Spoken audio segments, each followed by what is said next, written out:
YouTube channel حرف حقیقت پر آپ دوستوں کو خوش آمدید کہتے ہیں۔ آج ایک بار پھر ایک مختصر کہانی کے ساتھ آپ دوستوں کی خدمت میں حاضر ہیں۔ نتیجہ کہانی کا آپ نے خود نکالنا ہے۔ جن کے باپ مر جاتے ہیں ان کے صحن میں یہاں سے کہانی شروع ہوتی ہے۔ کہانی جاننے کے لیے آپ ہمارے ساتھ رہیے۔ انتہائی مختصر کہانی ہے لیکن انتہائی سبق آموز۔ بسم اللہ الرحمن الرحیم والصلاۃ والسلام علی رسول الکریم۔ السلام علیکم۔ امید کرتے ہیں کہ آپ سب دوست خیریت سے ہوں گے، خوش و خرم ہوں گے اور بھرپور زندگی گزار رہے ہوں گے۔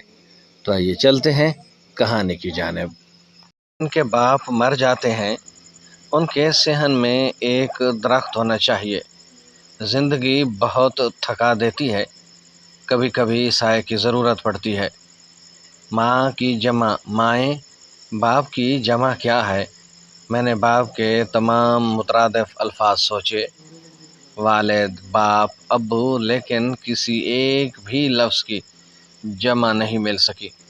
بہت حیرت سے سوچا کہ ہم نے کبھی غور ہی نہیں کیا کہ انسان کی زندگی میں ماں کے رتبے پر تو بہت سے رشتے جڑ جاتے ہیں، لیکن باپ ہمیشہ ایک ہی رہتا ہے۔ اسی لیے زندگی میں اس کی کمی کا خلا کبھی پر نہیں ہوتا۔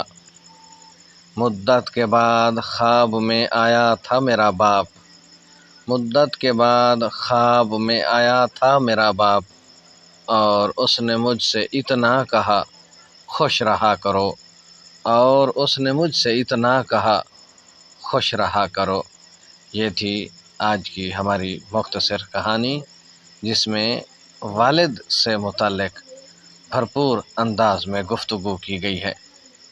امید کرتے ہیں کہ آپ بھی والدین کی عزت کرتے ہوں گے، اور اللہ ہم سب کو توفیق دے کہ ہم والدین کی عزت کریں اور ان نعمتوں کا اپنے پاس ہوتے ہوئے اللہ کا شکر ادا کریں۔ اور حضور کریم صلی اللہ علیہ وسلم کا فرمان عالی شان ہے کہ تم میں سے کوئی شخص جس نے اپنے والدین ان میں سے کسی ایک کو بوڑھا پایا اور اس کی خدمت کر کے جنت نہ پا سکا، وہ بد نصیب ہے۔ یہ تھی آج کی بات جو آپ دوستوں کے ساتھ شیئر کی گئی۔ امید کرتے ہیں کہ یہ باتیں آپ کو پسند آئیں گی۔